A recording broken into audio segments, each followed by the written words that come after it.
Bwana Yesu asifiwe. Karibuni sana katika kipindi kingine tena cha Bible Study.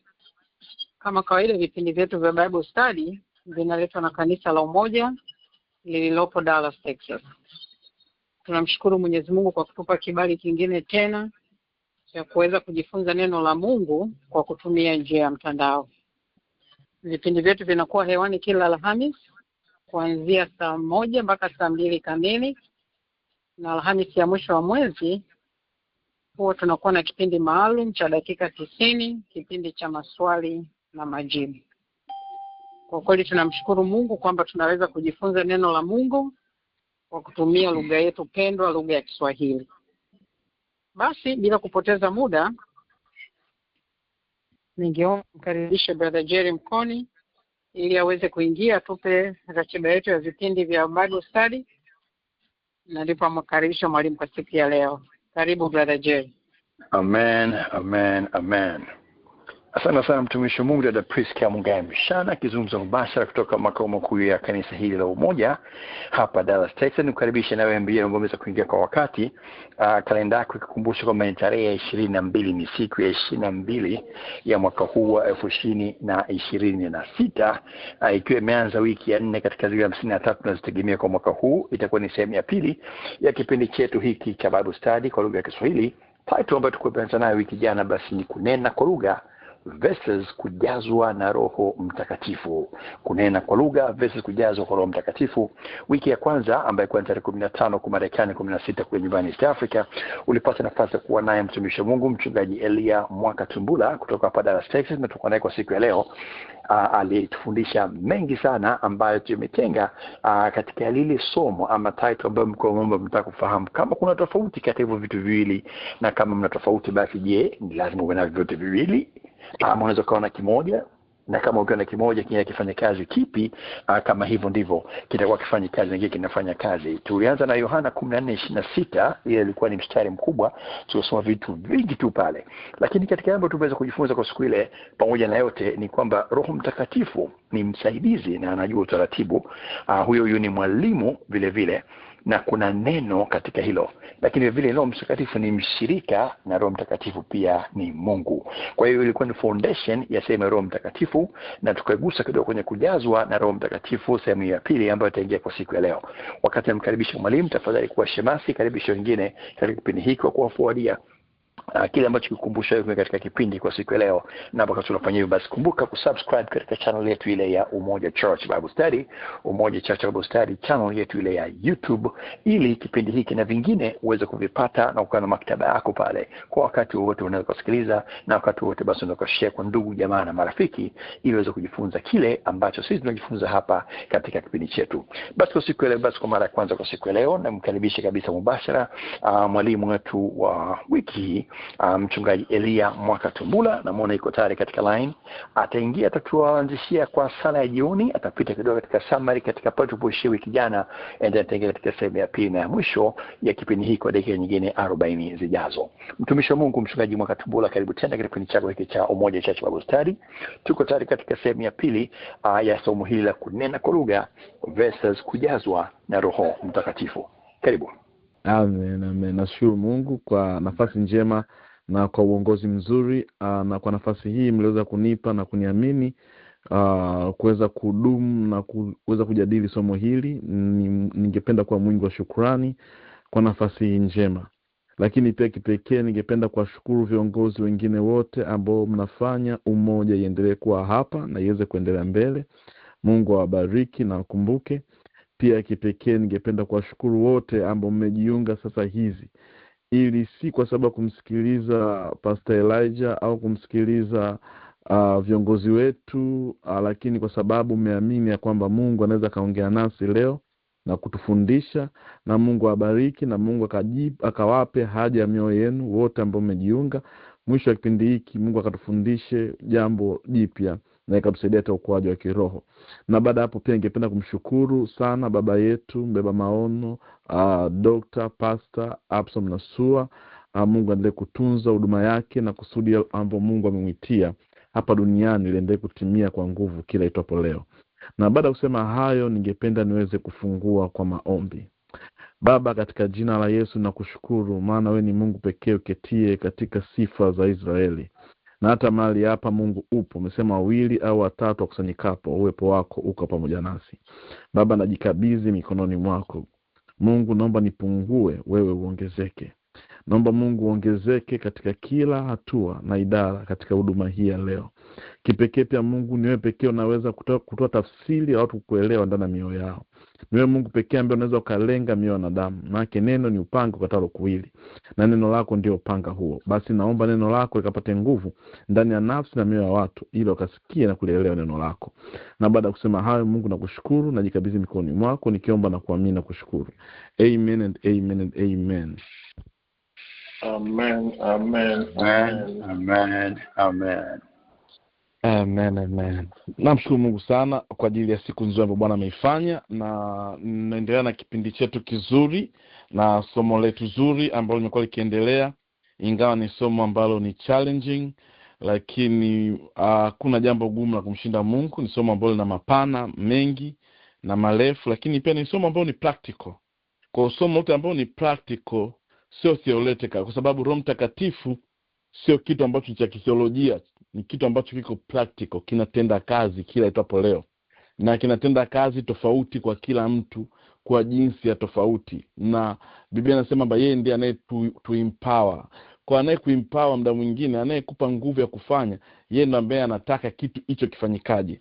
Ndio maana hakuna mwanadamu anaweza kuponya ila Mungu anaponya ndani yetu.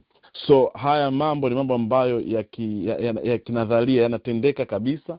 Kwa ni mambo ambayo ni mapana, yana utofauti. Kwa neema ya Mungu tutajitahidi kushika na kufunga sehemu mbalimbali, lakini pia lolote ile ambayo tutajifunza haimaanishi ndio hitimisho na ndivyo inaweza kuwa 100%. Hapana. Roho wa Mungu anatenda kwa tofauti, na kila siku anafanya mambo ya ajabu tusiyojua kabla. Anasema kwa mtu anaweza akafanya mambo mpaka masikio ya mwanadamu yakawasha, mambo ambayo hajawahi kusikika kabla.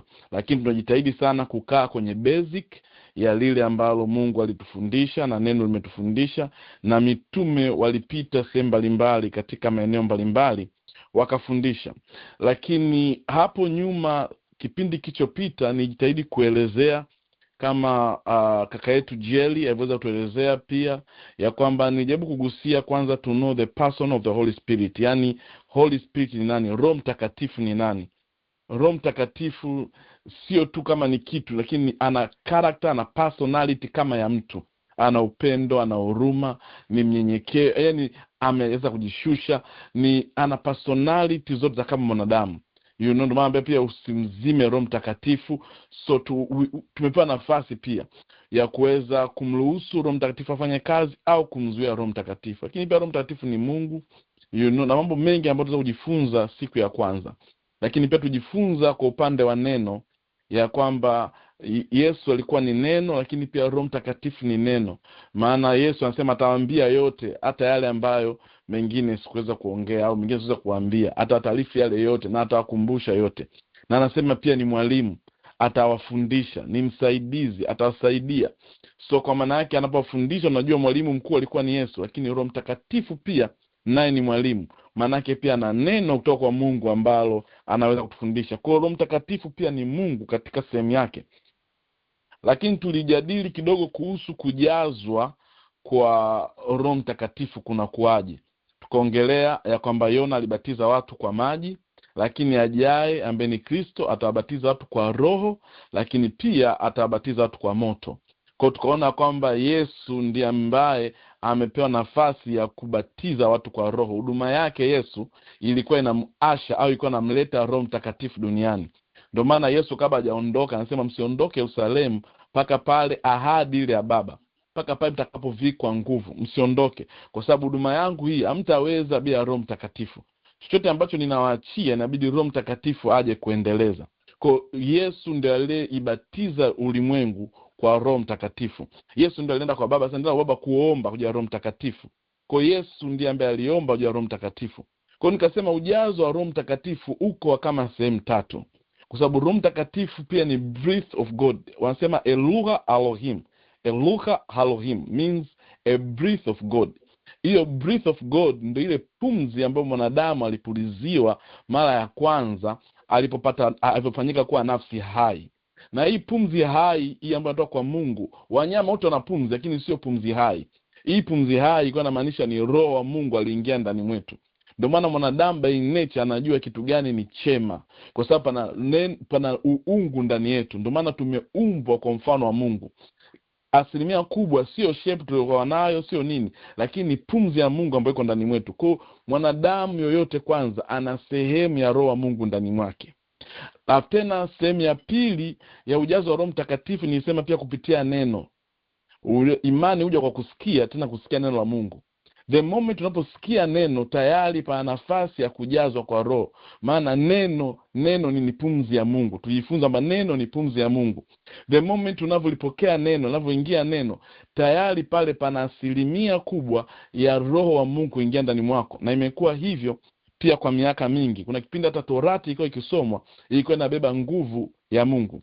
Lakini kuna kujazwa kwa Roho Mtakatifu ambako Paulo aligusia pia katika kile kitabu cha Wakorintho, na ambapo ndo tulishia mara ya mwisho katika kitabu chetu kizuri cha Wakorintho Matendo ya Mitume sura ya 19 na ule mstari wa 7 wa kwanza mpaka wa 7. Biblia inasema hivi. Anzisema kusoma yote, sasa nilisoma pia last time, tanza mstari wa 2. Akawauliza, "Je, mlipokea Roho Mtakatifu mlipoamini?" Wakajibu, "La, hata kusikia kwamba kuna Roho Mtakatifu hatukusikia." Akawauliza, "Basi mlibatizwa na ubatizo gani?" Wakasema, "Kwa ubatizo wa Yohana." Paulo akasema, "Yohana alibatiza ubatizo wa toba, akiwaambia watu wamwamini yeye atakaye kuja nyuma yake, yani Yesu. Waliposikia haya wakabatizwa kwa jina la Bwana Yesu. Na Paulo alipokwisha kuwawekea mikono yake juu yao, Roho Mtakatifu akaja juu yao, wakaanza kunena kwa lugha na kutabiri. Anasema ya kwamba aliwauliza hao watu ya kwamba mara ya kwanza mlipoamini, je, mlijazwa roho? Wakasema, "Sisi hata habari ya roho bado hatujawahi kuisikia. Neno linaloitwa Roho Mtakatifu kwetu ni jipya." Akauliza, "Sasa mlibatizwa kwa ubatizo upi?" Wakasema, "Tulibatizwa kwa ubatizo wa Yohana Mbatizaji." Akaambia, "Sawa, ule ulikuwa ni ubatizo tu ambao ulikuwa ni ubatizo wa toba, lakini pana ubatizo wa Yesu."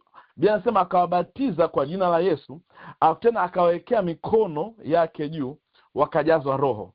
Kwa hiyo njia Paulo ambayo alitumia hawa watu kujazwa roho kwa kipindi hiko, alitumia njia ya kuweza, kwanza walibatizwa kwa jina la Yesu, lakini jambo la pili aliweka mikono yake juu yao wote, akawaombea ujazo wa Roho Mtakatifu. Sasa ndo naendelea mbele tuweza kujua ni nini ambacho alikuwa anakifanya Paulo. Baada ya kuwekea mikono, Biblia inasema kwamba hawa watu wakaanza kunena kwa lugha mpya. Sasa last time nilipokuwa nimeishia pia nilikuwa nimesema ya kwamba Roho wa Mungu alikuwa anahudumia sehemu kwa watu baadhi na kwa mazingira fulani fulani. Roho Mtakatifu alikuwepo hata kabla ya kuumbwa kwa misingi ya dunia. Roho Mtakatifu siku ambayo Mungu anaumba dunia alikuwa ameitanda katika uso wa maji, juu ya vilindi vya maji palikuwa pana Roho wa Mungu, Roho Mtakatifu. Kwa Roho Mtakatifu alikuwepo duniani kwa muda, lakini Roho Mtakatifu ofisi yake ilikuwa mbinguni for that time. Roho Mtakatifu alikuwa anakuja duniani kufanya event na matukio, lakini alikuwa bado hayuko moja kwa moja. Ndio ikabidi Yesu aende kuomba. Na ndio maana siku ya Pentekosti ilikuwa ni siku ambayo ofisi ya Roho Mtakatifu inashuka permanently duniani, inaanza kukaa na kila mwanadamu, kama Yoeli alivyotabiri ya kwamba kila kijana, kila mtoto watapata nabii na watakuwa na uwezo kujazwa Roho Mtakatifu. Kwa hiyo tumeweza tukaweza kujua ya kwamba Roho akashuka kama ofisi inayokaa duniani. Roho Mtakatifu akashuka kama ofisi ambayo inakaa katikati ya wanadamu. Hapo ndipo ambapo tunasema kwamba siku ya Pentekoste. Ilikuwa ni siku ambayo, na siku ya Pentekoste ilikuwepo hata kabla ya Roho Mtakatifu kuja. Sema ilitokea tu kwamba Roho Mtakatifu alishuka kwenye usiku ya Pentekoste. Zilikuwa ni siku 40 baada ya kifo chake Kristo. So baada ya hii ofisi, ndipo hapa ambapo namuona Paulo kwa mara ya kwanza anajaza watu Roho Mtakatifu. Ingawa watu washajazwa Roho Mtakatifu, lakini kwa mara ya kwanza Paulo anajaza watu kwa Roho Mtakatifu. Tunaenda kusoma kitabu cha Matendo ya Mitume na ile sura yetu ya 2. Naona pale pana jambo zuri, lakini kuna mambo mawili ambayo tumeyapata kwenye ile 19:1 mpaka 7. Wale watu walinena kwa lugha, lakini pia walitabiri. Sasa nilipamekuwa pana discussion nyingi sana juu ya kunena kwa lugha. Lakini tunaenda kusoma kitabu cha Matendo ya Mitume ambao nilikuwa naongelea saa hizi hapa 2:1. Nasema hivi: hata ilipotimia siku ya Pentekoste, walikuweko wote mahali pamoja. Kukaja ghafla kutoka mbinguni uvumi kama uvumi wa upepo, nguvu ukaenda kasi, ukaijaza nyumba yote waliokuwako wameketi. Kukawatokea ndimi zilizogawanyika kama ndimi za moto, uliowakalia kila mmoja wao. Wote wakajazwa Roho Mtakatifu, wakaanza kusema kwa lugha nyingine kama Roho alivyowajalia. Sasa sikia, hii lugha ambayo alikuwa ananena ni kama Roho alivyowajalia. The moment kitu ambacho tunakiona hapa, kwanza palikotokea upepo mkali. Tunajua ya kwamba Roho Mtakatifu anahusishwa sana na upepo ambao inaitwa Ruach Elohim, ndio ile same breath of God. So ndo maana Roho wa Mungu anaanza kuishi ndani ya mwanadamu, ndio hii upepo. Lakini pia anasema ndimi za moto. Ndio maana unajifunza pale ya kwamba Yesu atakuja kuwabatiza kwa Roho Mtakatifu na kwa moto. So zikakaa juu ya kila mmoja wao, na wote wakajazwa. Swala kujazwa swala kujazwa Roho Mtakatifu sio swala mtu mmoja wawili. Ni swala ambalo Mungu amewakusudia watu wote. Mungu amekusudia kila mwanadamu ajazwe Roho Mtakatifu. Ndo kusudi, ndo mwambia msiondoke mpaka mtapovikwa nguvu. Na ningependa kusema kitu kimoja. Kuna yamkini inaweza ikatokea hapa siku sio nyingi, inaweza ikatokea tatizo fulani la storm, winter storm. Na hii winter storm watu wanaiogopa, lakini wanachokiogopa zaidi umeme kukatika. Wanaogopa, je, umeme kukatika watu wataishi vipi? Tendaje bila maisha ya umeme kukatika? Na ndio challenge ambayo tuko nayo leo kama kanisa. Watu hawaogopi kukosa nguvu. Watu hawaogopi kanisa kukosa nguvu za Roho Mtakatifu. Mnavyoona umeme kukatika ni challenge, vitu vinaharibika, maisha yaendi. Ndivyo ilivyo kanisa likikosa power ya Roho Mtakatifu. Ndivyo ilivyo mwanadamu akikosa nguvu. Ndivyo ilivyo gari likikosa mafuta, haliwezi kwenda mbele. Ndio maana akajua mnahitaji nguvu. Roho Mtakatifu ni power ambayo inafanya mambo mengi yafanye kazi. Lakini kuna watu mpaka leo kwenye vijiji mbalimbali huko Afrika na sehemu mbalimbali wanakaa kwenye giza na maisha yanaenda, wala hawajui muhimu wa power. Na ndivyo ilivyo hata hivi leo, kwamba kuna watu wapo katika maisha tu ya kawaida wala hawajui muhimu wa kujazwa. Lakini Mungu alikusudia kila amwaminie afike katika hatua ya kujazwa na Roho Mtakatifu. Roho Mtakatifu afanye makao pamoja nasi. Unajua hapa ndipo ambapo makao yanabadilika. Tunaweza kuwa pamoja na Mungu, makazi yetu ambao ni mwili wetu. Sasa hivi nyinyi ni hekalu takatifu la Mungu au hekalu la Roho Mtakatifu. Tumake hili ndo nyumba. Roho ameshuka kukaa katika nyumba, anamiliki, ana ofisi ndani yetu. Kwa maana hiyo sasa is designed watu wote kujazwa Roho Mtakatifu. Kwa jambo la kwanza, Roho Mtakatifu sio watu mmoja, wawili au watatu. Yoyote ambaye anamwamini Kristo ili kuweza kutimiza mapenzi ya Mungu. Mungu au Yesu alidesign kwamba tuweze kujazwa Roho Mtakatifu. Na tukiendelea mbele tunaona tena palikuwa pana changamoto nyingine ambayo iliingia, ambayo inaikumba kunena kwa lugha. Anasema hivi: na walipokuwako Yerusalemu Wayahudi wakikaa watu wataua, watu wa kila taifa chini ya mbingu. Basi sauti hii iliposikiwa, mkutano walikutanika, wakashikwa na fadhaa, kwa kuwa kila mmoja aliwasikia wakisema kwa lugha yake mwenyewe. Wakashangaa wote, wakastaajabu. Hapa walikuwa watu wengi wamekusanyika. Kwa wakati hawa wameanza kunena kwa lugha, hawa watu wakawa wanawasikia wale wanasema kwa lugha zao. Biblia inasema watu wa kila nchi. Sasa sijui walikuwa ni wangapi, lakini inasema watu wa kila nchi. Sijui walikuwa wanamaanisha nini kwa miaka 2000 iliyopita. Nchi walikuwa wanamaanisha nini? We need to dig deeper. Lakini watu wa kila nchi, maana yake palikuwa na makabila mengi, lugha nyingi, zote zikawa zinasikia wale watu wanaongea kwa lugha zao, local vernacular language, lugha za ndani mwao, za kwao, za asili. Pana mambo mawili ambayo yalitokea. Either walikuwa kila mmoja Mungu aliwapa uwezo wa kuongea lugha za wale watu, lakini still bado najiuliza kama kila mmoja alikuwa anaongea lugha za wale watu, palikuwa pana confusion. Imagine kuna watu 300, huyu anaongea Kinyakyusa, huyu Kifipa, huyu Kichaga, huyu Kisukuma, huyu Kihehe, huyu Kizalamu, huyu Kiingereza, huyu Kifaransa, pangeweza kusikizana? Siamini kama hawa watu walikuwa wanaongea hizi lugha. Ninachoamini kwamba Roho Mtakatifu aliweza kuwasikilizisha wale watu kila mtu lugha yake.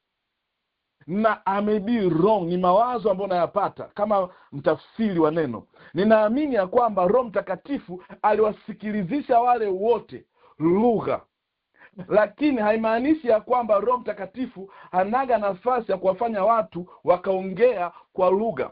Pana moja kati ya shuhuda kubwa zilizotokea katika Azusa Street. Pana jamaa mmoja alikuwa mwandishi wa habari wa Kiebrania kutoka Israeli, Mwebrania. Yule mwandishi wa habari alifika pale Azusa Street kuchukua taarifa. Akasema nyinyi waongo tu, hamna Roho Mtakatifu. Paka huyo Roho akiongea na mimi Kiebrania ndo nitaamini kwa Roho Mtakatifu. Anasema kama mpanda juu anashuka chini, akasikia mtoto ananena anaongea lugha yake. Sasa watu wakuelewa. Yule jamaa anacheza nimeamini. Sasa kwa nini umeamini? Akasema huyu mtoto anaongea Kiebrania saa hizi. Anaongeaje? Anasema Yesu ni Mungu, Yesu ni Mungu, Yesu ni Mungu. You know, pale. Lakini pia hii kuna shuhuda wakati dini inaingia kule Mbeya, sio dini of course, wakati mambo ya Pentecost inaingia kule Mbeya, palikuwa pana wazee ambao hawajui wao wanajua tu labda Kinyakyusa tu. Lakini unashangaa akija mtu ambaye ametoka mjini au mkuja mtoka wapi, anasikia Kiswahili na Kiingereza, mzungu ameingia kinaongelewa vizuri, lakini huyu mtu hajawahi kuongea Kiingereza wala hajui Kiswahili. Lakini unakuta anafundisha kawaida ya lugha, na kimaliza pale lugha imeondoka. Na shuhuda ya pili ambayo pia nimehadisiwa, ambayo kutokea kwa mchungaji mmoja Zimbabwe, Kiingereza. Akafika akaanza kuhubiri. Sasa nitafanyaje? Alianza kuhubiri sababu Kiingereza kizuri tu. Sasa baada ya kumaliza kuondoka, anaambia jamani, mnajua mimi pale nashangaa Kiingereza imetoka hata sijui Kiingereza. Na ile lugha ikanyamaza pale akashindwa tena kuendelea kuongea Kiingereza. Lakini Roho anaweza kumtumia kuongea lugha zile. Kwa sisemi ya kwamba Roho hawezi kuwatumia kuongea lugha zao, lakini najaribu kuangalia hii scenario ambayo imetokea hapa. Ninaamini ya kwamba wale watu wote walisikizishwa lugha zao, kwa sababu ndo direction ya kwanza ya kwamba sasa mlango umefunguliwa kwa mataifa yote, ya kwamba sasa imani inaenda kwa mataifa yote. Roho Mtakatifu anaanza kwenda kwenye makabila yote. Kipindiko Roho Mtakatifu alikuwa ni wa Kiebrania tu, wa hawa watu, Mungu wa Isaka, Mungu wa Abrahamu, Mungu wa Yakobo. Leo ni Mungu wa Wanyakyusa, Mungu wa Wachaga, Mungu wa Fipa, Mungu wa Kagua, Mungu wa kila kabila, kila tamaduni. Kwa ile ilikuwa ni introduction that I'm God of all flesh. Mimi ni Mungu wa wote wenye mwili.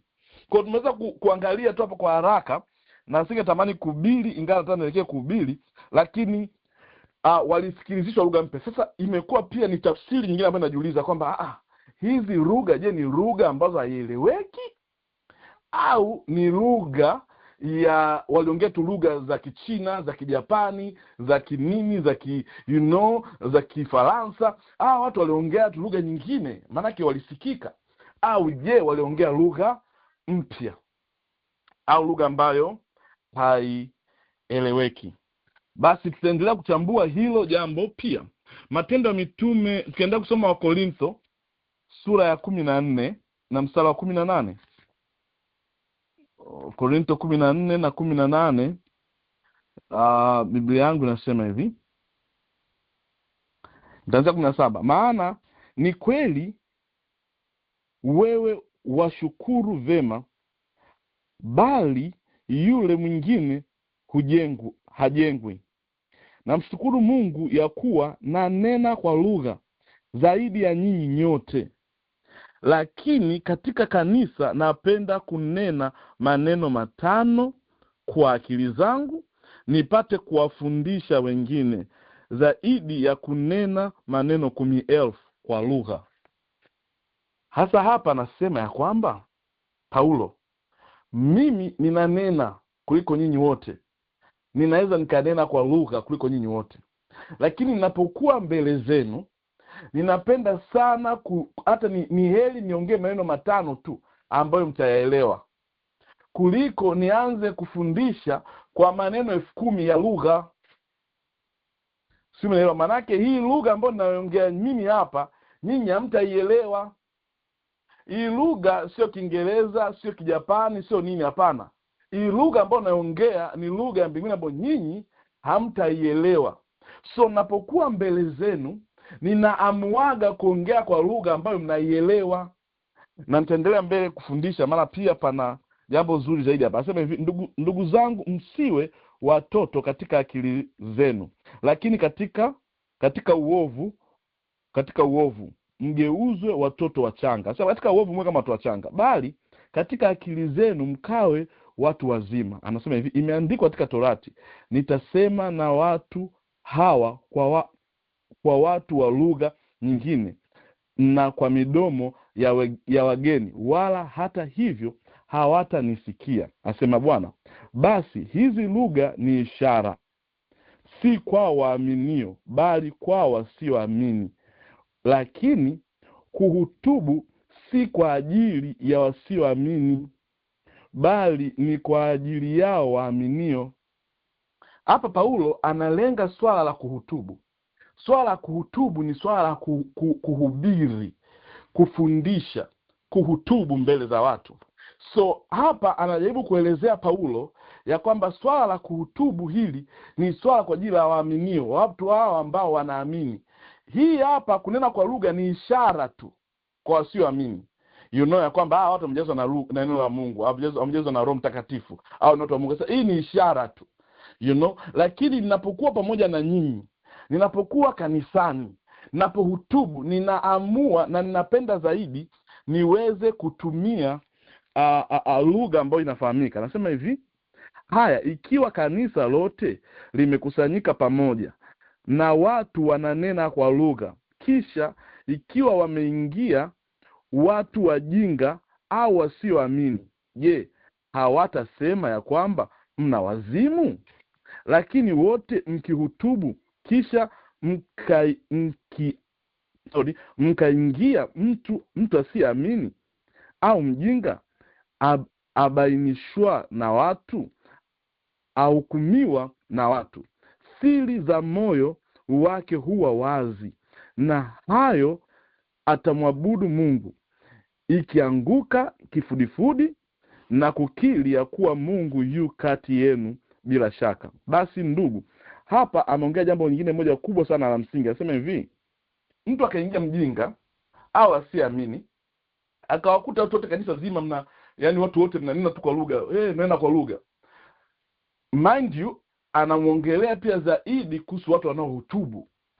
Sasa watu wameingia pale, mtu amesimama anahubiri au anasimama pale anaongoza nini, ananena tu kwa lugha. Sasa huyu mtu ambaye ameingia mgeni hapa ataelewa nini? Unajua analiongea kanisa la Korintho ambalo lilishindwa kuweza kutumia karama hizi vizuri. Anasema sasa watu wataelewa nini?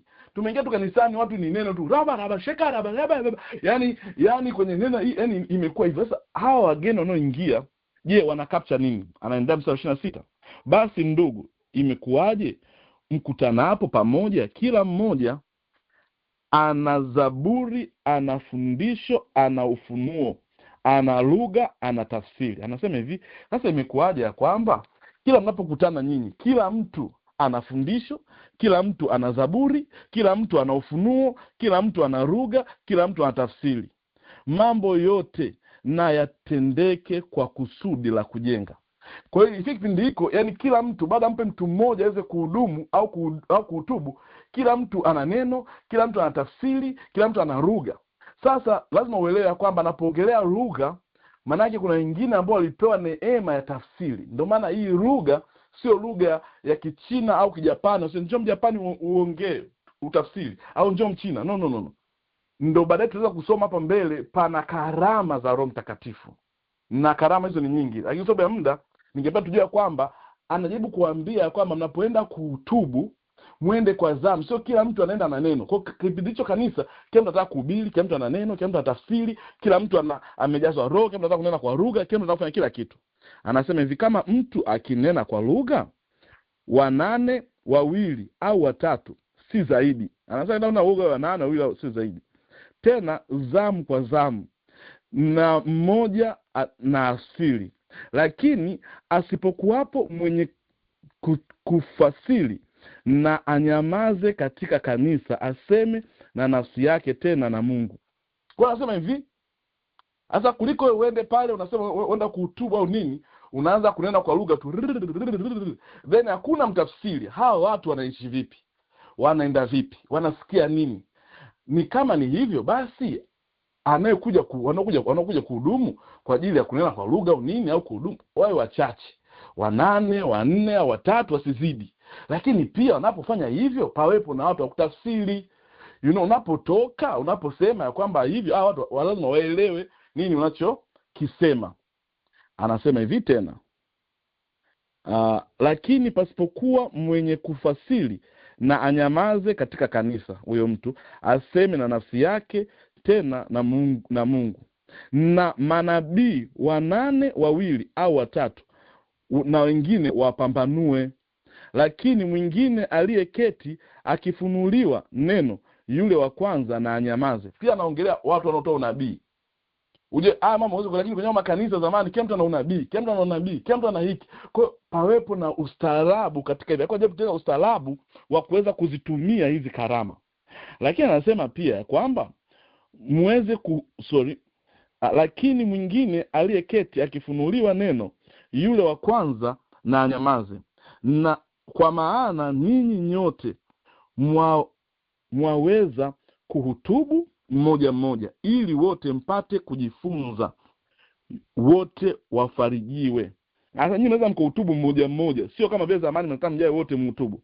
Anasema hivi, roho za manabii watii manabii, kwa maana Mungu si Mungu wa machafuko, bali wa amani, vile vile kama ilivyo katika makanisa yote watakatifu. Akaendelea pia kuongea wanawake wanyamaze kimya, tunaelewa hivyo. Lakini akaingia 39 mstari wa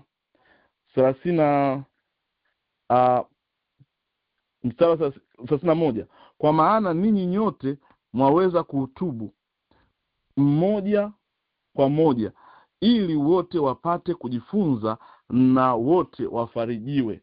Kwa hiyo hapa pia kuja kuongelea na sasa hivi, kwa ajili ya hayo ndugu, takeni sana kuhutubu, wala msizuie kunena kwa lugha. Mstari 39 mwisho anasema hivi, ana conclude, kwa ajili ya hayo ndugu, takeni sana kuhutubu. Maana mtake sana hiyo kuhudumu, kuhubiri na kila kitu, wala msizuie kunena kwa lugha, lakini mambo yote yatendeke kwa uzuri na kwa ustaarabu.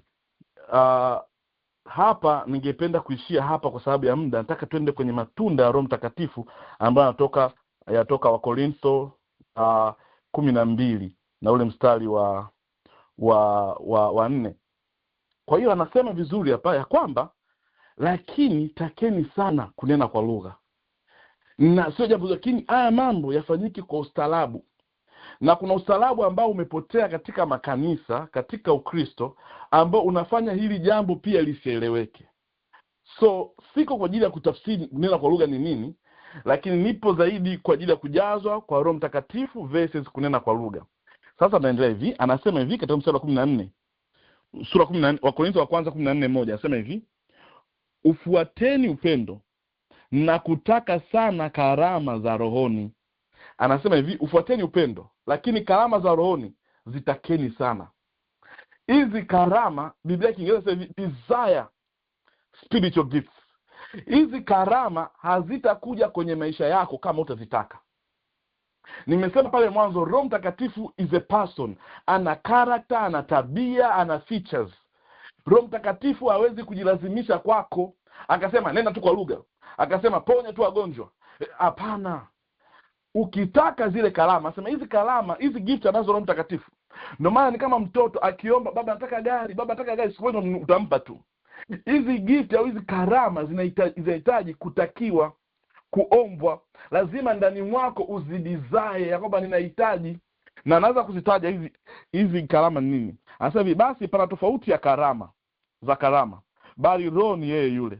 Tena pana tofauti za huduma, na Bwana ni yeye yule. Hii hapa nasoma Wakorintho 12 mstari wa 4 naenda mbele. Anasema hivi, bali Mungu ni yeye yule azitendaye kazi zote katika wote, lakini kila mmoja hupewa ufunuo wa Roho kwa kufaidiana.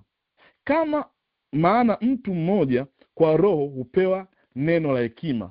Kalama ya kwanza ni neno la hekima. Kwa kuna kalama za kifahamu, kuna kalama za nguvu, na kuna kalama nyingine tatu tutaeleza hapo mwishoni. Anasema hivi, za vipawa. Na zote vipawa. Anasema hivi, maana mtu mmoja roho ya neno la hekima. Neno la hekima, kanisa haiwezi kujua ya kwamba hii pia ni kalama ambayo unahitaji kuwa nayo. Na ndio maana watu wameishia kwenye kunena kwa lugha tu. Na hiyo ni ishara tu moja wapo. Na ndio maana kanisa yapata changamoto leo kubwa, kwa sababu tumeishia kwenye eneo moja tu. Lakini pana maeneo mengi ambayo kanisa linahitaji. Anasema hivi, moja kuna kunena kwa lugha. Mwingine neno la maarifa. Sasa neno la hekima moja. Mbili neno la maarifa. Ningepata mtu angeweza kutafsiri, zote zina maana yake na zina kazi yake tofauti. Hekima ya tofauti, maarifa yako tofauti. Anasema hivi, apendavyo Roho yule yule. Anasema mwingine imani, kuna karama ya imani. Haya mambo inabidi uyahitaji, lazima uyajue yana kazi gani katika mwili wa Kristo. Lazima uyahitaji, lazima uyatake. Na anasema hivi, katika Roho yeye yule. Mwingine karama za kuponya. Kuna karama za uponyaji. Leo kanisani hatuoni uponyaji, tunaona kama kawaida. Lakini miaka hiyo kuna watu, kuna mtu mmoja aitwa Moses Scroll, aitembea kuanzia Mwanza kwa miguu mpaka Mbeya. Ndipo anaona mtu wa kwanza anatupa magongo. Alimwambia, ninatembea kwa miguu mpaka penda apona, unafanya muujiza katika maisha yangu. Kuna watu ambao walitali, kuna watu ambao waliomba mpaka waone mambo yanatokea. Hizi karama zitatokea kiwepesi, zimeandikwa kwenye Biblia. Hizi karama lazima zitakwe kwa kiu, lazima zitakwe kwa maombi. Hata kunena kwa lugha kwa kirahisi namna hiyo, kama sio watu wavunena wanakopi maneno. Watu walikuwa wanafunga siku 7, 3:40 ili waweze kupata hiyo neema. Lakini wengine wanaenda mara ya kwanza hawapati, wengine mpaka si mara ngapi. Mwingine uzako alipata yeye hajapata. Ilikuwa sio jambo jepesi kama ambavyo leo unaweza kuliona mtoto tu anaanza tu kunena tu. Hapana, hizi kalama ziko zinatafutwa kwa gharama. Hizi zawadi ziko zinaombwa. Sasa vitakeni sana, kwa sababu kuna watu ambao wanatembea hizo. So kuna karama za uponyaji, kuponya katika Roho yule yule. Na mwingine matendo ya miujiza.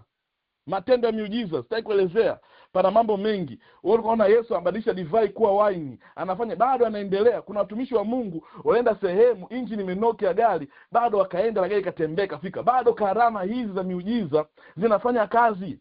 Kwa kuna karama za miujiza.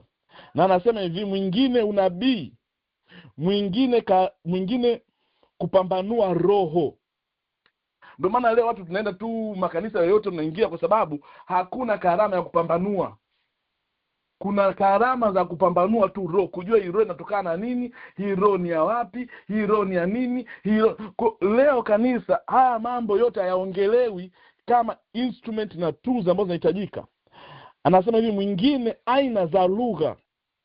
Kwa maana aina ya lugha, kuna hiyo lugha za malaika, kuna lugha nyingine, kuna hata lugha zenyewe ziko za aina nyingi. Asa nyingine aina za lugha, na mwingine tafsiri za lugha. Lakini kazi hizi zote huzitenda Roho huyu mmoja, yeye yule, akimgawia kila mtu peke yake kama apendavyo yeye.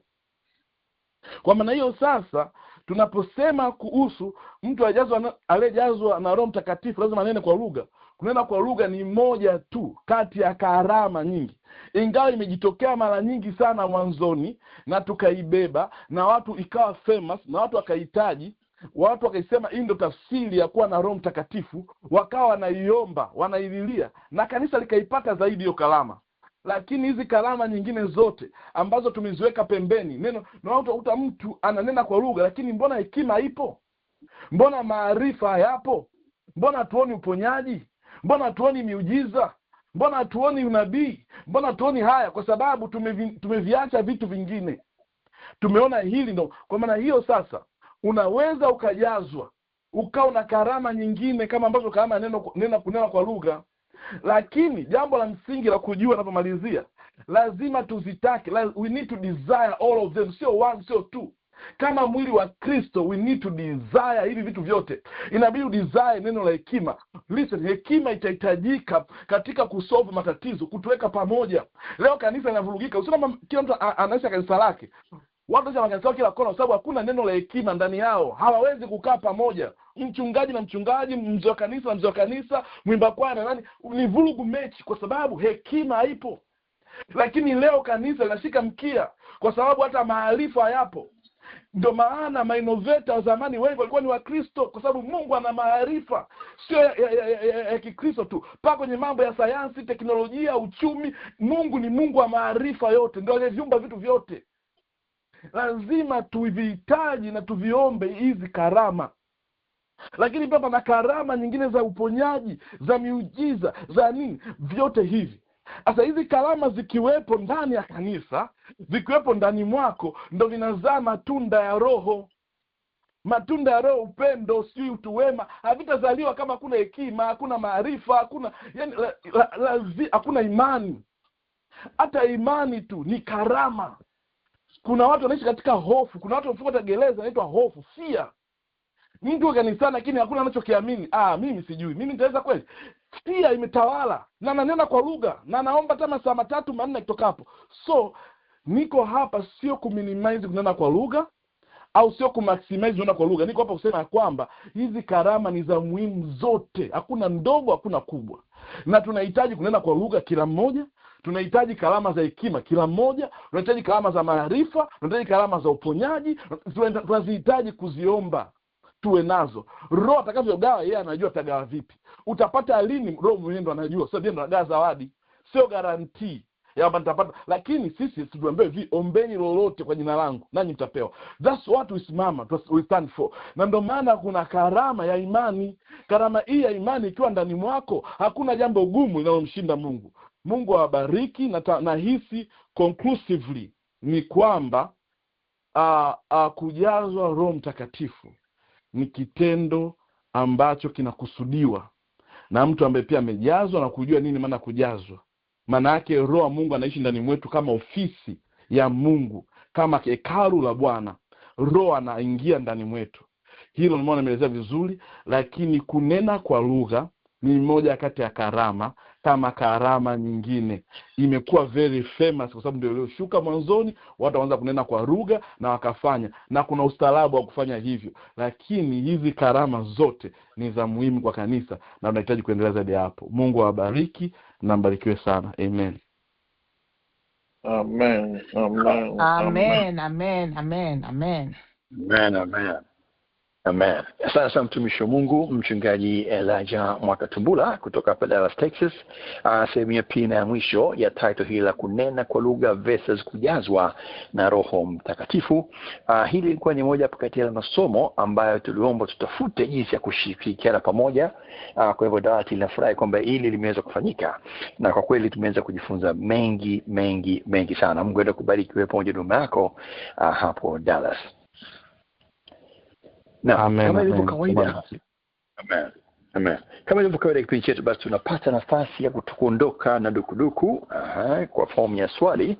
Ama kuna kitu umekisikia unasikiliza kwa sasa hivi ambayo uko live katika kipindi, aidha umekisikia wiki jana katika sehemu ya kwanza, umekisikia kwa siku ya leo, kuna taa ikawaka kichwani kwako. Tunasema kwamba kuna taa ikawaka, ukaona kwamba nimeelewa kwa namna tofauti na nimefurahi katika hichi, amenisaidia katika hichi.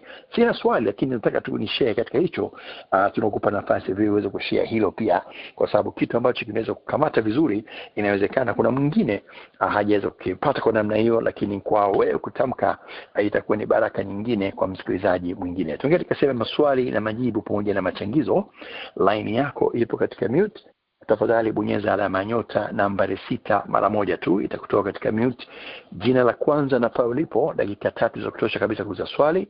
Atakayekuwa na jibu utapata dakika 3 vile vile kuchangia vile vile dakika 3 kwa siku ya leo. Karibu kwa mtu wa kwanza. Kama unazungumza na sija kwa knowledge inawezekana kabisa. Sasa nakusikia vizuri kutoka pale Connecticut, dada yangu Pauline, karibu. Amen, nashukuru sana.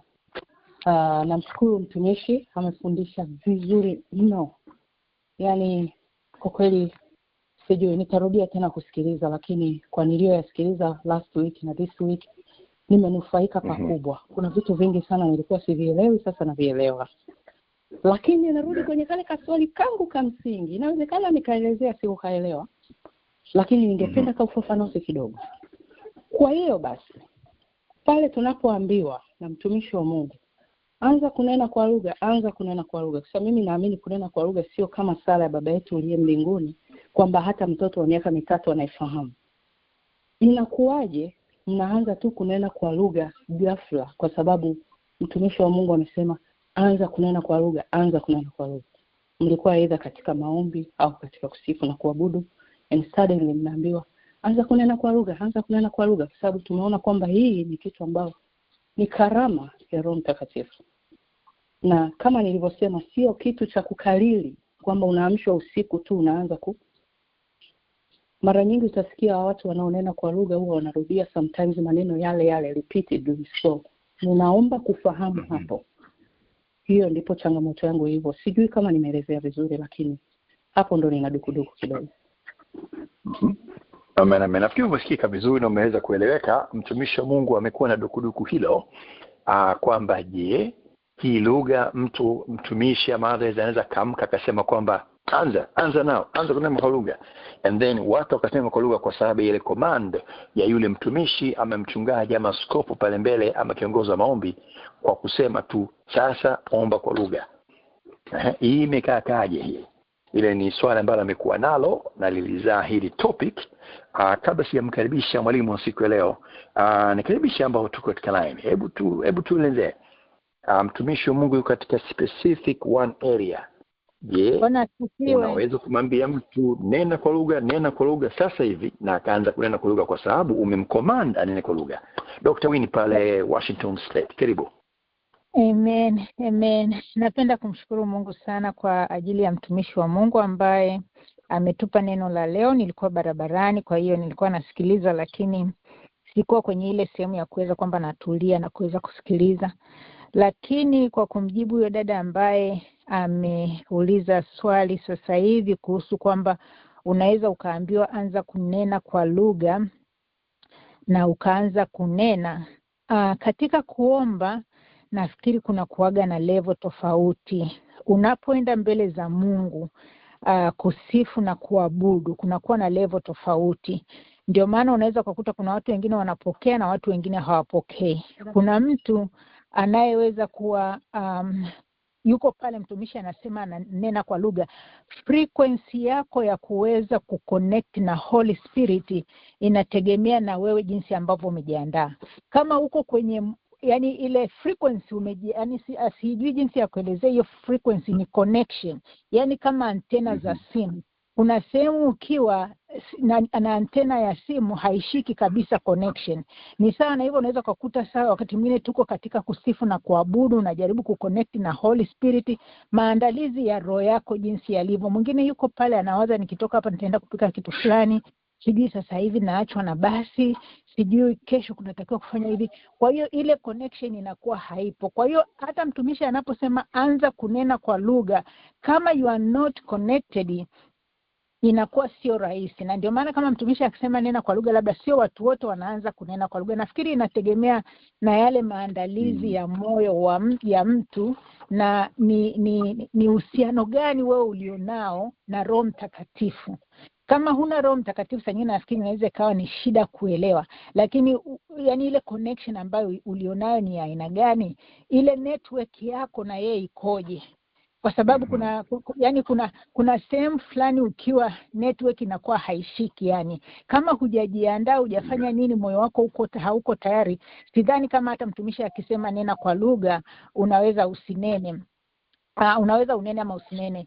Na nafikiri nilitoaga mfano wa kwangu jinsi ambavyo nilipokeaga Roho Mtakatifu. Nilikuwa na hamu sana ya kupokea Roho Mtakatifu, na kulikuwa na mkutano wa Mwakasege, lakini shuleni tukawa yani mwalimu amekataa tusiende, japo alikuwa amesema tungeenda. Kwa hiyo tukawa jioni na tulikuwa tunasali, ilikuwa ni kanisa la Lutheran, kama familia tunasali ile sala ya jioni. Lakini ile kiu iliyokuwa ndani yangu, nikawa nasema kwamba yani leo ningekuwa nimeenda kwa mtumishi Mwakasege, ningekuwa nimepokea Roho Mtakatifu. Sijui yule mwalimu yukoje, sijui kwa nini alitunyima ruhusa ya kwenda. Pale nilijazwa nguvu za Roho Mtakatifu na nikaanza kuomba. Yani nimeomba kama dakika 20 ama 30 na kuja kuibuka kanzini zangu, wala haikuwa kanisani wala haikuwa wapi, ilikuwa ni maombi ya Ijumaa ya nyumbani. Yani nyumbani tunafanya ibada ile tuweze kulala. Mtu mmoja anaomba, mimi niko na waza, yani nilikuwa na ile kiu na tamani. Pale Roho Mtakatifu alianza yani nilijazwa na nguvu za Roho Mtakatifu pale na kuanza kunena kwa lugha. Kwa hiyo namaliza, binamu yangu ananiambia, ulikuwa unanena kwa lugha. Mimi mwenyewe nikawa nashangaa. Kwa hiyo nafikiri haya mambo sana sana huwa yanategemea na utayari wa mtu wa ndani. Ni jinsi gani umemwandaa Roho Mtakatifu ndani yako, yani au roho yako. Nafikiri ya kwangu ni hayo. Mungu awabariki. Bwana Yesu asifiwe. Amen. Asante sana katika hilo. Kabla sijakukaribisha Pastor Lily, ngoja ni kazi kidogo screw vizuri. Subiri kidogo Pastor Lily, nakuja kwako. Ni kazi vizuri kidogo siku yangu. Discussion hapa sio kwamba mtu anaweza kunena lugha ama hawezi kunena kwa lugha. Discussion sio kwamba sasa hivi mtu leo yupo kiupako zaidi kwamba anaweza akanena, lakini singine sinene kwa sababu yuko katika mpako. Swali la muuza swali nalifahamu, ni kwamba anasema ukapewa amri and then from there ukaanza sasa kunena kwa lugha. Sio kwamba huna uwezo kunena kwa lugha, sio kwamba leo hauko vizuri, ukapewa amri kama amkeni sasa tusali sala ya Bwana. Pastor Lily, karibu. Kwanza kabisa, Bwana Yesu asifiwe. Somo zuri sana mwalimu, Mungu akubariki. Nitajibu kwa jinsi nilivyoelewa na nitataka kwanza kurekebisha kitu. Kwenye swala la kunena kwa lugha limekuwa likitafsiriwa vibaya sana. Wengine wamekuwa wakifanya kejeli, wengine wamekuwa kwa sababu hawaelewi, kwa hiyo hata maswali yao yanakuwa hayatafsiriki vizuri au hayaeleweki vizuri. Kitu cha kwanza kabisa when it comes to kunena kwa lugha, na hata mtu anapozungumza kwamba haya anzeni kunena kwa lugha, naomba niseme kwamba it's never amri. Hiyo sio kwamba mtu anaamrishwa. Ukisema hivyo unakuwa kama vile unasema mtu anakuwa commanded. Nimesikia lugha umeizungumza pia Kakajeri. It's never a command. Uwaga sio command. Uwaga tu ni kwamba mtu unapewa maelekezo. Na amezungumza vizuri kabisa mtumishi wa Mungu aliyopita kwamba kunakuwa na frequency. Kama unajua kunena kwa lugha na kama una hiyo experience, ukisikia tu unaambiwa jamani, hebu tunene kwa lugha, inadaka right there and then, kwa sababu ni kitu ambacho kiko ndani yako, sio kitu ambacho ni strange. Kwa hiyo utakielewa tu na utakifanya, na wakati mwingine hata kabla hujapewa hiyo suggestion unajikuta umeshaanza kunena kwa lugha. Kwa hiyo it's never a command. Hiyo hapo naomba tuiweke sawa. Mtumishi anaposema haya anzeni kunena kwa lugha, wapeni mwelekeo. Okay, sasa hivi tumefika kwenye level fulani, hebu tuanze kunena kwa lugha. We do that all the time. Sio kwamba we don't know what we are doing. No. Roho Mtakatifu anakuwa tayari ameshakupa viashiria, ameshakupa ile lugha, na kama unayo. It's just like any other language. If you have it, you have it. Na ukifikia kwenye level ya kwamba sasa unasikia kububujika, hata nani akwambie uweze kustop. Labda nimesema kitu ambacho kimeeleweka Kakajeri. Amen.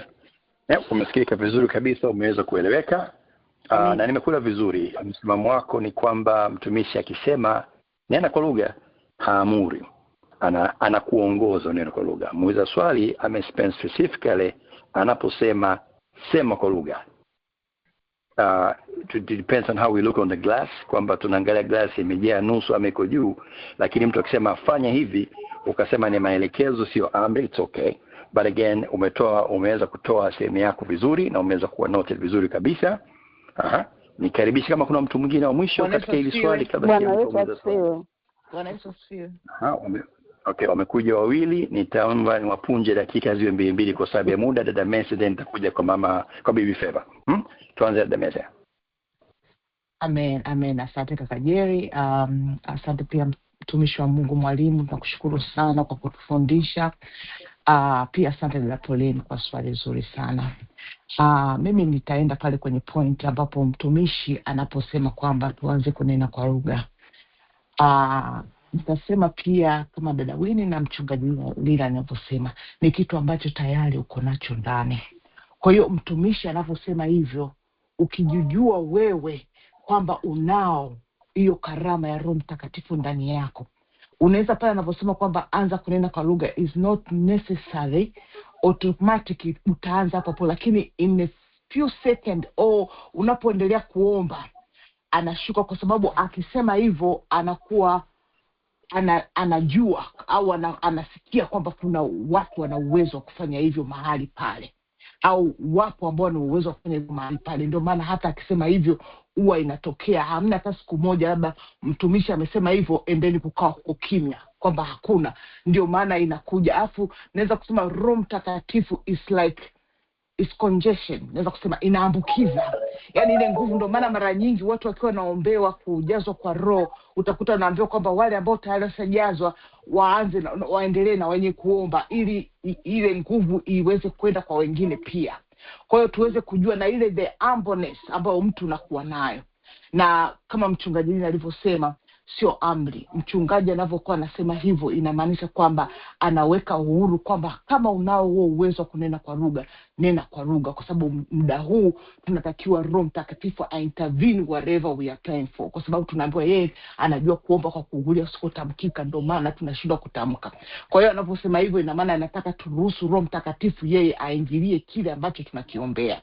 Na kama unayo karama hiyo, basi Roho wa Mungu ataachilia ndani yako, yani utajikuta tu mwenyewe unaingia unanena kwa lugha. Kwa hiyo yes, anaweza akasema nena kwa lugha na watu wakaingia kunena kwa lugha, kwa sababu kama hakuna mtu yoyote anenena kwa lugha, yani hajapata karama hiyo, mtumishi anasema nena kwa lugha, kama hakuna mtu, hakuna atakayenena. Akisema hivyo na watu wakitokea, it means that's how Roho Mtakatifu anavyo-operate. Amen. Asante sana dada Messi kutoka pale Connecticut. Sasa mtu wa mwisho kabla sijaruka kwa mwalimu atakuwa ni Bibi Feva. Umeweza kusikia majibu haya mawili. Wamesema wawili wa mwisho hapo kwamba sio amri, ni suggestion, ni mwongozo. Na watu kwa pale kama unaweza kunena kwa lugha, tunanena kwa lugha.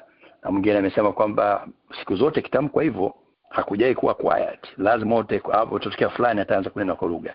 Unaona semaje? Karibu Bibi Feva. Amina. Naona mtumishi wa Mungu Mesha amemaliza, lakini nitaongezea. Na mimi siko mbali na watumishi wa Mungu.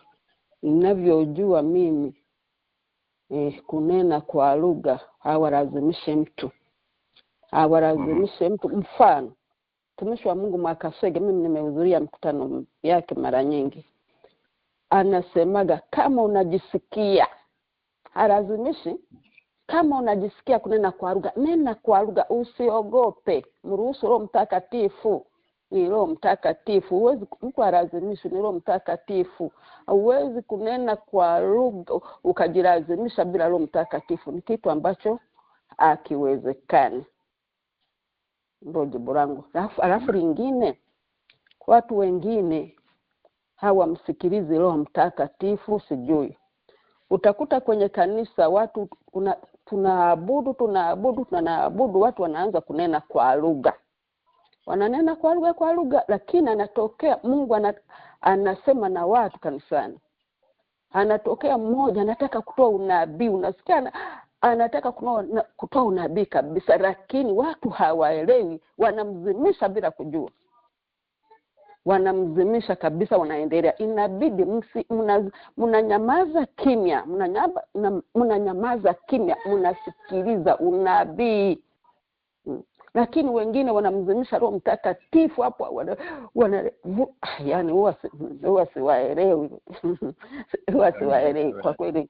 Mimi ndo majibu yangu hayo. Roho Mtakatifu sio wa kulazimisha. Roho Mtakatifu ni wewe unaye yeye mwenyewe. Huwezi kulazimisha, unaanza kitu hakiwezekani. Roho Mtakatifu nakataa lazimishwe, na Mungu awabariki. Asante sana Bibi Favor. Nitamkaribisha mkufunzi siku ya leo, na wale watatu ambao wameshusha maswali pembeni inbox, kwa sababu ya muda ya maswali basi tutapeleka kile kipindi chetu cha mwisho wa mwezi cha dakika 90 cha maswali na majibu. Lakini lazima nimkaribishe mtumishi wa Mungu Mchungaji Lemo Kasambula ambaye alifundisha somo la siku ya leo. Nafikiri somo unalikumbuka. Limeendelea kuwa chopped down, sentence imebadilika kutoka kuamriwa kuwa kuelekezwa. Kwa mtumishi aliuliza swali, hata kujua kwamba je, inawezekana vipi hiyo? Watu wakaambiwa sema kwa lugha, whether tunasema ameamriwa ama ameshauriwa kusema kwa lugha, and then hicho katokea. Je, kunena kwa lugha sio kitu ambacho kinamtokea mtu wakati neno linaendelea, ama mpaka awe activated kama wifi namna hii? Karibu Mchungaji Mwatumbula kwa dakika kama 2 and then tumaliza. Amen. Bwana Yesu asifiwe sana. Amen. Amen. Kwanza kabisa nashukuru wote ambao mmejibu. Pia nashukuru sana kwa swali zuri. Watumishi mmejibu vizuri, lakini pia swali liloulizwa pia ni zuri sana, na ana maana nzuri sana kuuliza, kwa sababu katika maisha ya uokovu, katika kuanza kunena kwa lugha, watu wengi tu wanajua ili uanze kunena kwa lugha inabidi kwanza uombe dakika 10-15 ndo lugha ianze kuja baadaye, lakini pana maturity. Kama mtoto anapojifunza kutembea, pana muda kadri uzidi kutembea na kunena kwa lugha, kuna muda ni sio swala tena sio nianze kukaa, linakuwa ni swala ambalo liko tu ndani, kwa sababu Roho wa Mungu anakuwa anafanya kazi ndani yako. Kuna mtu kama Paulo anavyosema, mimi nanena kwa lugha kuliko nyinyi wote, nanena maneno mengi. Kuna mtu akiomba anakuwa ananena. Kwa ile swala kunena tena aliko kama mwanzoni, mpaka nianze kuomba dakika 10 ndio nje kulugha kama hisia kali, linakuwa jambo ambalo ni personal ndani yako tu, linaweza likatoka kama kunywa maji, tunakuwa rahisi tu. Ndio maana sasa mtumishi wa Mungu, kwa sababu ajuaga hivi, anaweza kusema tu jamani tuanze kunena kwa lugha, kwa sababu anajua kuna watu baadhi ambao katika level ambayo imevuka kidogo. Kwa ni kweli inachanganya kwamba kuna level fulani ya mwanzoni huwezi tu kusema nena kwa lugha mtu akanena, lakini kuna level as somebody grow, na ni sasa na hii karama ya uponyaji.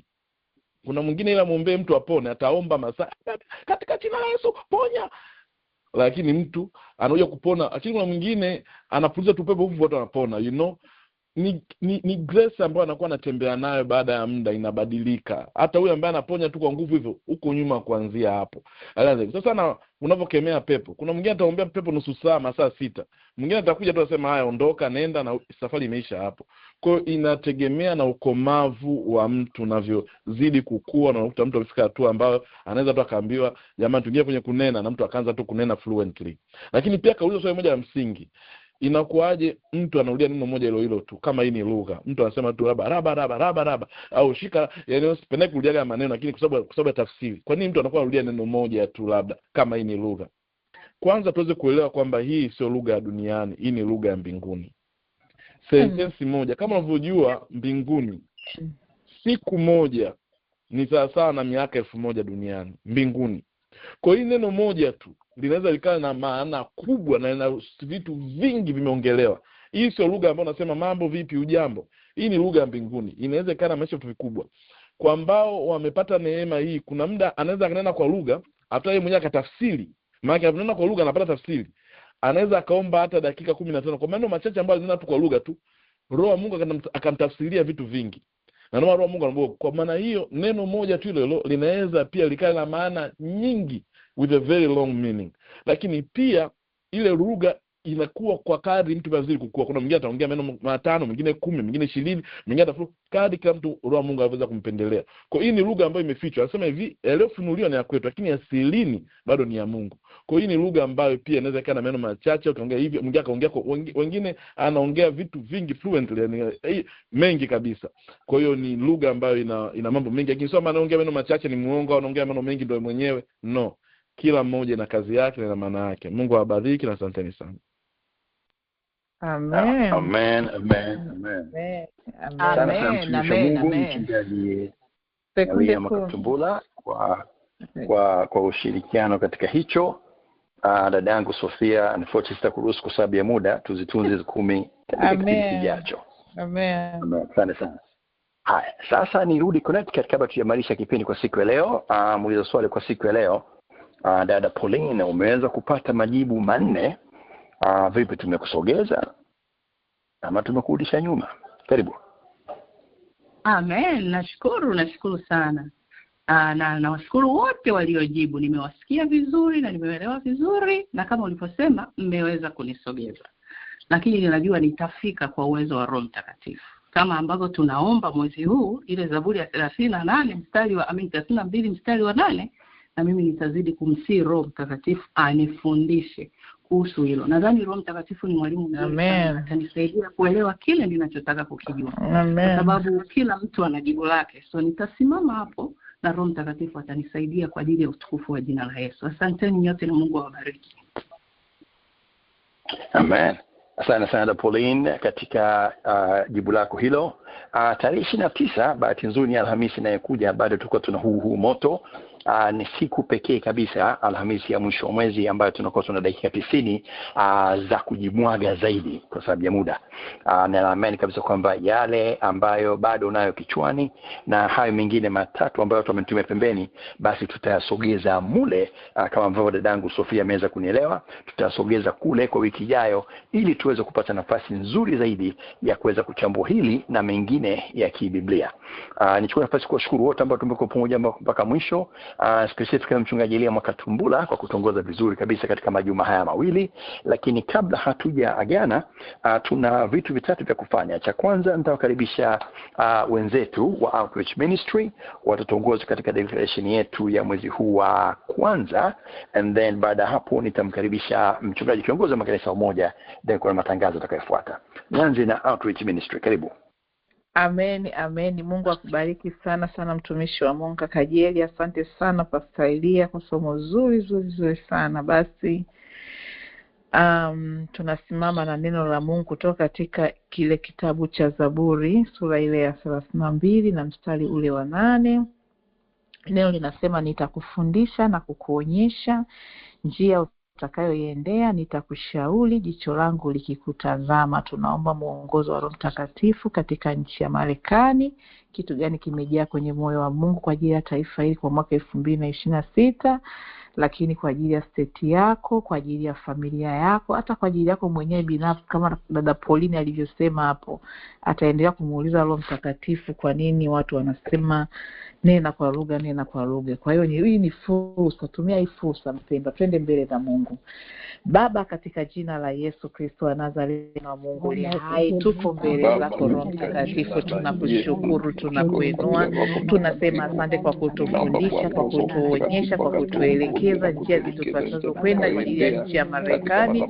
Tufundishe Roho, tuelekeze Roho, tupe cha kunili nacho 2026 katika taifa hili, katika state zetu Bwana, kwenye familia zetu, hata sisi wenyewe binafsi ndani yetu Bwana. Roho, sema na mioyo yetu, sema na nafsi zetu, sema na akili zetu, sema na sisi kwa nguvu na kwa moto katika jina la Yesu, kwa damu ya Yesu. Mungu, tunakushukuru, tunakuinua. Asante Roho Mtakatifu, asante, tunakushukuru. Asante Roho Mtakatifu, asante katika jina la Yesu.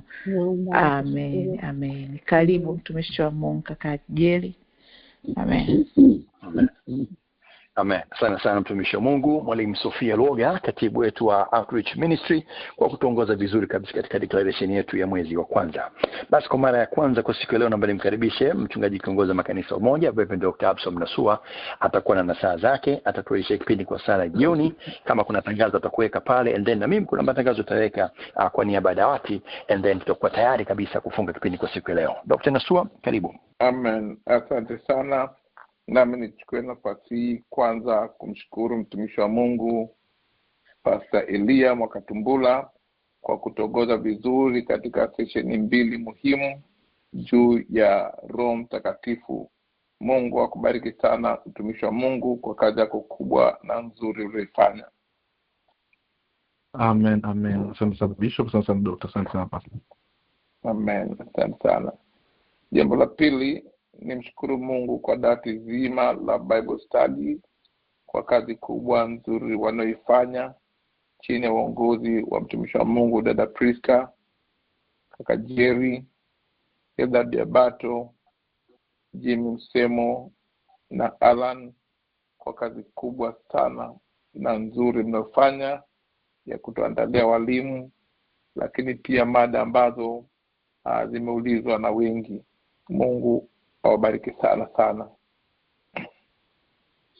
Amen, amen, amen. Amen. Basi mimi sitakuwa na la kuongezea hapo, ila ni washukuru watu wote waliochangia, lakini pia waliouliza maswali kama dada yetu hapo kutoka Connecticut, Pauline, samahani sana sijui kwa jina lilitoka hilo. Dada Pauline kutoka Connecticut, swali lake zuri ambalo pia limeweza kuchangiwa na watu wengi, na jinsi ambavyo tunaendelea kumpa nafasi Roho Mtakatifu ya kutufundisha siku na hata siku. Mungu awabariki sana watu wote mliouliza maswali na mliochangia. Amen. Amen, amen, amen. Amen. Na mwisho nitoe baraka za mwisho kwa siku ya leo. Mungu wetu tunayemtumikia kwa nguvu, upendo na uaminifu, yeye ambaye ahadi zake ni kweli na amini siku zote kwetu zimepitishwa na kuhakikishwa, awalinde, awatunze na afanikishe katika kila tendo jema, katika jina la Mungu Baba na Mwana na Roho Mtakatifu. Amen. Amen, amen, amen. Amen. Asante sana mtumishi wa Mungu, mchungaji kiongozi wa huduma zote za umoja, Reverend Dr. Absalom Nasua, kwa nasaha zako na kutualisha kipindi kwa sala jioni. Kipekee basi nimshukuru vile mtumishi wa Mungu, mchungaji Elia Mwakatumbula kwa mara nyingine kwa kuweza kuwa pamoja nasi katika majuma mawili katika somo hili zuri kubwa la kusisimua ambalo umeweza kuona jinsi kama vimeweza kutayarisha maswali mazuri kabisa ya high level katika majuma yote mawili. Karibu tu hapo ali kwamba kuna maswali yamekuja studio, kwa sababu ya muda basi tutasogeza next week. Kwa hiyo tutaomba mchungaji Mwakatumbula na wengineo tuweze kujumuika tena next week, kuweza kupata nafasi ya kujimwaga vizuri kabisa katika zile dakika 90 ya somo lile. Kipekee ni washukuru ambao wamepata nafasi ya kuuliza ama kuchangia kwa siku ya leo. Dada Pauline kutoka pale Connecticut, Dr. Winnie Washington State, Pastor Lillian Joseph wa Houston, Texas, Dada Mensi wa Connecticut, Bibi Feva wa Oregon, pamoja of course na mtumishi wa Mungu mchungaji Mwakatumbula katika yale maswali ama machangizo ambayo aliweza kuyatoa. Tunashukuru vile baadhi ya watumishi ambao naona katika line kwa siku ya leo. Umeweza kumsikia mchungaji Nasua, lakini hukuwasikia wapo mchungaji Mwasambungu, mchungaji Mangesho, mchungaji Nancy Emile Moshi kule Tanzania, mwalimu Oliver Andrews pale Jersey, mtumishi wa Mungu mwalimu Glory Show pale Arusha. Umeweza kumsikia mchungaji Lilian Joseph, umeweza kumsikia dada Sofia Luoga, lakini vile vile yuko Minister Jessica Kataraia wa hapa Dallas. Naam, kuisha kipindi hiki basi mwelezo vipindi vingine vinavyojia kwa isana makanisa umoja. Tukutane tena wiki ijayo muda na wakati kama wa leo kwa dakika 90, lakini itakuwa katika kipindi chetu cha kwanza mwaka huu cha maswali na majibu kwa dakika 90. Lile tangazo la pembeni ambalo tunataka kuliweka basi ni tahadhari kwa ambao tuko Marekani. Weather itakuwa ni weather kweli kweli kwa weekend hii. Kuanzia kesho siku ya tarehe 23, 24 na 25 utabiri wa hewa unaonyesha kwamba karibu states zote zitakuwa katika hali fulani ya ubaridi na kuna sehemu kuna snow ya kutosha. Kwa hivyo kama na umoja basi tukumbukane katika sala, lakini vile vile kumbuka kutengeneza network yako pamoja na watu wengine kama sio hii ya umoja, tunapenda iwe hivyo, ambayo utakuwa tunapasiana habari kama kuna mtu atakuwa amepata tatizo kubwa ambalo linashindwa kuvumilika, ili watu wana umoja waweze kufahamu pale ulipo na lile zahma ambalo inawezekana limekupata, ili uweze kupata jinsi ya kufikika ama jinsi ya kusaidiana. Lakini nafahamu kabisa kwamba wote tukao tunaoombea swala hili tutaziombea vizuri kabisa na tutaweza kuepushwa na zahma ambazo zinaweza kutokea. Kuna baadhi ya states ni kubwa zaidi kitazama katika ramani na hakika Wengi wenu taarifa hizi mnazo. Kama hauna, kama unasikia kwenye sauti hii kwa mara ya kwanza, basi baada ya kipindi ingia katika local channels zako, ingia katika weather app, weather.com, ingia katika app zote za weather, angalia ujiweke vizuri, ikiwa ni pamoja na kuweza kujitosheleza katika nyumba yako, katika friji na katika kabineti zako, katika yale ambayo utaweza kula ama kutafuna na familia yako. Shall electricity goes out na vitu vya namna hiyo. Naam, kwa niaba basi ya dawati zima la Umoja Church Bible Study, da Priska Mungaya Mshana, da Hida Biabato Kariba, da Jimmy Msemo, pamoja na brother Allen Mfuru, naitwa Jerry Mkonyi. Tukiwa amani Bwana, tukutane katika vipindi vijavyo. Kumbuka basi kipindi hichi kinapokwisha ni mwendelezo wa vipindi vingine vinavyojia kwa hisani ya makanisa Umoja. Prayer line itakuwa hewani kama kawaida saa 12 asubuhi katika namba yetu ile ya prayer line. Tukutane wiki ijayo. Amani ya Bwana, usiku mwema, alfajiri njema kutokana na majira na masaa ya pale ulipo. Bye bye. Amen, amen, amen. Amen, amen, amen. Amen.